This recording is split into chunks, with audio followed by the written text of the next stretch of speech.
వేములవాడ మహాశివరాత్రి జాతర సందర్భంగా రాజన్న ఆలయ గుడి చెరువు మైదానంలో ఏర్పాటు చేసిన శివార్చన కార్యక్రమం అంగరంగ వైభవంగా జరిగింది. ఈ కార్యక్రమానికి ముఖ్య అతిథిగా హాజరైన మంత్రి పొన్నం ప్రభాకర్తో పాటు ప్రభుత్వ విప్ ఆది శ్రీనివాస్ జ్యోతి ప్రజ్వలన గావించి కార్యక్రమాన్ని ప్రారంభించారు. శివార్చన కార్యక్రమంలో భాగంగా వందలాది మంది కళాకారులు నిర్వహించిన సాంస్కృతిక కార్యక్రమాలు అందరినీ ఆకట్టుకున్నాయి.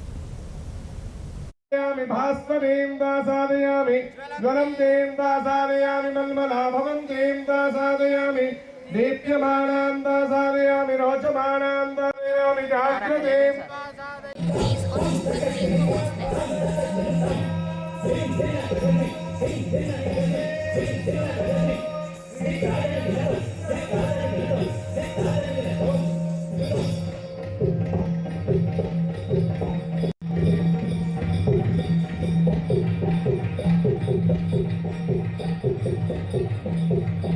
వారు కలుస్తూ ఆశీర్వదిస్తూ అభినందిస్తూ ముందుకు వెళ్ళబడినటువంటిది శుభ స్వాగతం పలుకుదాం. అలాగే వేములవాడ శాసనసభ్యుడిగా తనదైన బాణిని వినిపిస్తున్నటువంటి వరకు 12 గంటల పాటు సౌకర్యాలు కల్పించబడ్డాయి.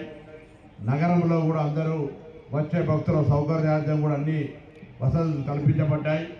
వాటితో పాటుగా కొంత దైవభక్తికి సంబంధించిన ఈ యొక్క క్షేత్రానికి సంబంధించిన విశిష్టత అని చెప్పే కొన్ని సాంస్కృతిక కార్యక్రమాల్ని తెలంగాణ ప్రభుత్వం పక్షాన సాంస్కృతిక శాఖ పక్షాన హరికృష్ణ గారు ఈరోజు ఇప్పుడు ప్రారంభించినటువంటి ఇవి రేపు మొత్తంగా ఎల్లుండి శివరాత్రి ముగిసే వరకు కూడా జాగరణ సమయం మొత్తంలో ఈ కార్యక్రమాలు కొనసాగుతాయి. కాబట్టి యావత్ తెలంగాణలో ఉన్నటువంటి శైవ భక్తులందరికీ వేములవాడ శాసనసభ్యుడిగా ఆది శ్రీనివాస్ గారు, ఈవో గారు,